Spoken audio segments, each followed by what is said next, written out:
မာတီနာက United ကစားသမားမဖြစ်သင့်ဘူးလို့ဝေဖန်လိုက်တဲ့ Nicky Butt အားလုံးပဲမင်္ဂလာပါ United Principal ကနေအားလုံးကိုပြန်လည်ကြိုဆိုလိုက်ပါတယ်။ United နဲ့ပတ်သက်တဲ့အကြောင်းအရာတွေကိုတင်ဆက်ပေးနေတဲ့ကျွန်တော်ရဲ့ဗီဒီယိုတွေကိုကြိုက်နေတတ်တယ်ဆိုရင်တော့ VPN လေးခံကြည့်ဖို့မြတ်တာရက်ခံပြရစီခင်ဗျာ။ United ကစားသမားဟောင်း Nicky Butt ကအသင်းရဲ့နောက်ခံလူ Lisandro Martinez ကိုတရားနေစိတ်ဓာတ်မရှိကြောင်းပြီးခဲ့တဲ့ Manchester Derby ပွဲပြီးမှပြင်းပြင်းထန်ထန်ဝေဖန်ပြောဆိုလိုက်ပါတယ်။ Man City နဲ့ Derby ပွဲမှာဟာလန်ချာကီဒိုကူအစရှိတဲ့ကစားသမားတွေရဲ့တိုက်စစ်ဆင်မှုတွေကိုတတိုင်းကြီးပမာကာကွယ်ပေးခဲ့တဲ့ Martinez ပေါ်အခုလိုဝေဖန်လိုက်တာက United ပရိသတ်တွေကြားမှာပြောစရာတွေဖြစ်လာခဲ့ပါတယ်။ဒီပြစ်စင်မှာပြဿနာကိုမီးထွန်းရှာတဲ့သူက United ရဲ့ကန်ဝင်ကွင်းလယ်လူ Posco ဖြစ်ပြီးဒါဘီပွဲမတိုင်ခင် Football Creators ဆိုတဲ့ podcast ခုမှာဟာလန်ကမာတီနက်ကိုကလေးလေးတယောက်လိုမျိုးလက်တစ်ဖက်ထဲနဲ့မချီပြီးလွတ်ပစ်လိုက်မှလို့ရေမောပြီးပြောဆိုခဲ့ပါတယ်။ဒါကိုသိထားတဲ့မာတီနက်ကမချင်မနှက်တွေဖြစ်ပြီးဒါဘီပွဲမှာဟာလန်ကိုဘာမှလုပ်ချင်မရအောင်အိတ်ခတ်တယ်ထည့်ပြခဲ့ပါတယ်။ပွဲပြီးတဲ့နောက်မှာတော့ Posco ရဲ့စကားကိုမချင်တတ်တဲ့မာတီနက်ကကွင်းထဲကနေလက်ဟပ်မှုရပြပြီးလူချင်းတွေ့ပြီးပြောမယ်ဆိုတဲ့အမူအရာကိုလုပ်ပြခဲ့ပါတယ်။ဒီလိုနဲ့ပွဲပြီးအင်တာဗျူးမှာကျွန်တော်သူ့ကိုပြောပြီးသားပါသူကျွန်တော်ကိုတခုခုပြောချင်တယ်ဆိုလို့ရှိရင်သူကြိုက်တဲ့နေရာကိုလာခဲ့လို့ရပါတယ်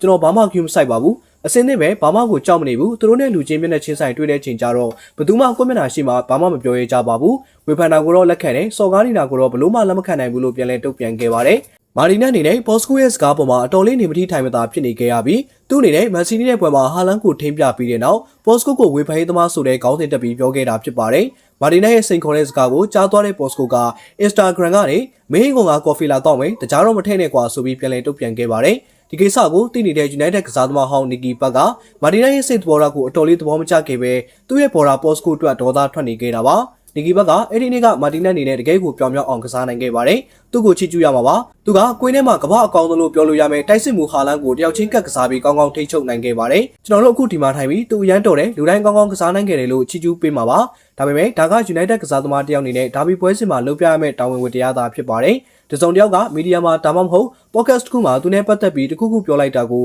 အဲ့လောက်ထိဒေါသထွက်ပြီးငါ့အိမ်ကိုလာခဲ့ဘာညာရှောက်ပြောနေတာကတော့အတိတ်ပဲမရှိပါဘူး။တောက်ယူမလို့ပဲလူကြီးဆန်ဆန်းပါလို့ပြင်းပြင်းထန်ထန်ပြောဆိုခဲ့ပါတယ်။ Nicky Butt အနေနဲ့ Man City နဲ့ပွဲကကစားပုံကောင်းခဲ့တာကိုအတိအမှတ်ပြုပြီးကစားသမားတယောက်မှာရှိတဲ့ professional စိတ်ဓာတ်မရှိတာကိုဝေဖန်ခဲ့တာပါ။နောက်ပြီး Nicky Butt ကတယောက်ကကိုယ့်အကြောင်းတစ်ခုခုပြောလိုက်လို့အဲ့ဒီပုံမှာအခုလိုမျိုးစိတ်ခံစားချက်တွေအရင်ပြင်းပြပြီးတုံ့ပြန်နေမယ်ဆိုရင်ခင်ဗျားအနေနဲ့ Manchester United လို့အသင်းမျိုးမှာမရှိသေးပါဘူး။သူ United မှာကစားနေတွေသူကစားသမားဘွားတစ်လျှောက်လုံးဒီလိုဝေဖန်မျိုးတွေနဲ့ကြုံနေရအောင်ပါ။အတက်ချက်ဆိုတာလည်းအများရှိနေမှာပဲဒါကိုကြက်ကြက်ခံနိုင်ရမယ်လို့ထလောင်းပြောဆိုခဲ့ပါသေးတယ်။ Nicky Butt ကတော့အခုလိုဝေဖန်တာလေးကိုစိတ်ခံစားမှုပေါ်လိုက်ပြီးပြောဆိုနေတယ်။မာတီနက်ရဲ့မြင့်ချက်တည်တဲ့စိတ်ကြောင့်အတော်လေးဒေါသထွက်နေခဲ့တာပါ။မာတီနက်ကလည်းသူ့ကိုဝေဖန်တာကိုလက်ခံပေမဲ့စော်ကားပြောဆိုတာကိုတော့ကန်ဝင်ကစားသမားလားဘာလားနားမလဲပဲလက်မခံနိုင်ဖြစ်နေခဲ့တာပါ။ဒီကိစ္စကလက်ရှိ social media မှာလည်းအတော်လေးကိုကြက်ထနေတာပါ။ချိုးဆိုရင်မာတီနက်ရဲ့ခြေစွမ်းကိုစောင့်မကြည့်ပဲစော်ကားပြောဆိုခဲ့ကြတဲ့ Posco နဲ့ Nicky Butt ကိုမှားတယ်လို့ယူဆနေကြပြီး United ရဲ့ကန်ဝင်ကစားသမားတွေကိုလေးစားမှုရှိစိတ်လိုက်မှန်မှပြောဆိုခဲ့တဲ့မာတီနက်ကိုပရိသတ်တချို့ကလည်းမလိုလားကြပါဘူး။အခုဒီဗီဒီယိုကိုကြည့်ရှုနေကြတဲ့ပရိသတ်ကြီးတို့ကရောဘယ်ဖွဲ့ကလဲဆိုတာကိုမမှန်ဝင်ရောက်ရေးပေးခဲ့ကြပါဦး